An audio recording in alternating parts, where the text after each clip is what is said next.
आजच्या रंगाचं काय महत्त्व सांगणार आहे तुम्ही? नमस्कार, मी डॉक्टर स्नेहांजली। आजचा दिवस आहे 5वा आणि आजचा रंग आहे पॅरेट ग्रीन किंवा ग्रीन।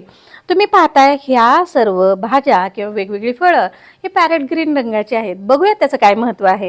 सुरुवात करते या रानभाजीपासून। याला म्हणतात तोरण्याची भाजी, अगदी सीजनल मिळणारी, परंतु या भाजीमध्ये आपल्याला खूप मायक्रोन्यूट्रिएंट्स आहेत, त्याचबरोबर भरपूर कॅल्शियम आहे, अँटीऑक्सिडंट सुद्धा आहेत, त्यामुळे भेटली तर आवर्जून खा।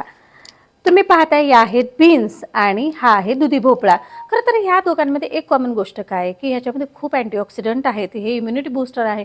बरं, दोन्हीचा वापर आपल्या शरीरातील ग्लुकोज मॉनिटर करण्यासाठी होतो, त्यामुळेच की काय आपल्या वेट लॉससाठी याची मदत होते, आपल्याला फुलनेस एक यायला चालू होतं आणि इम्युनिटी बूस्टर म्हणून सुद्धा वापरलं जातं। बरं, ह्याच्यामध्ये व्हिटॅमिन ए सुद्धा आहे, व्हिटॅमिन सी सुद्धा आहे, व्हिटॅमिन के सुद्धा आहे।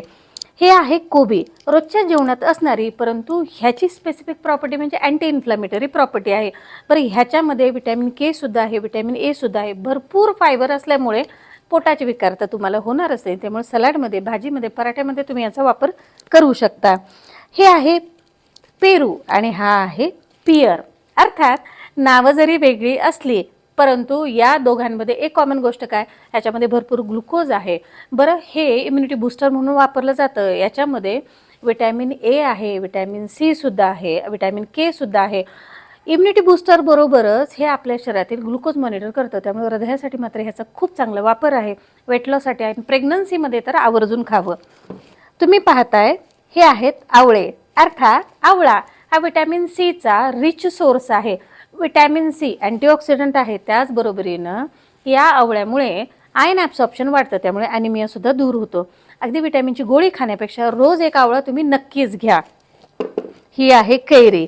आता कैरीमध्ये जसं मी इतरांमध्ये सांगितलं की ह्याच्यामध्ये B6 आहे, याच्यामध्ये भरपूर फायबर्स आहेत, व्हिटॅमिन के सुद्धा आहे, परंतु एक ह्याची आंबट जी चव असते त्यामुळे आपल्याला सटायटी येते, म्हणजेच काय लाळेचं सिक्रेशन भरपूर होतं आणि लाळ ह्याच्यामध्ये भरपूर डायजेस्टिव्ह एन्झाईम असतात, ते पचायला मात्र अन्न पचवण्यासाठी फार मदतीची असते।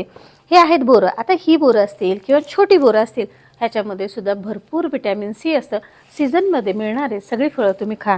शेवटी तो म्हणजे तांबूल विडा किंवा विड्याची पानं। आपल्याकडे एक पद्धत आहे, पूर्ण जेवण झाल्यानंतर विड्याची पानं मात्र आवर्जून दिली जातात।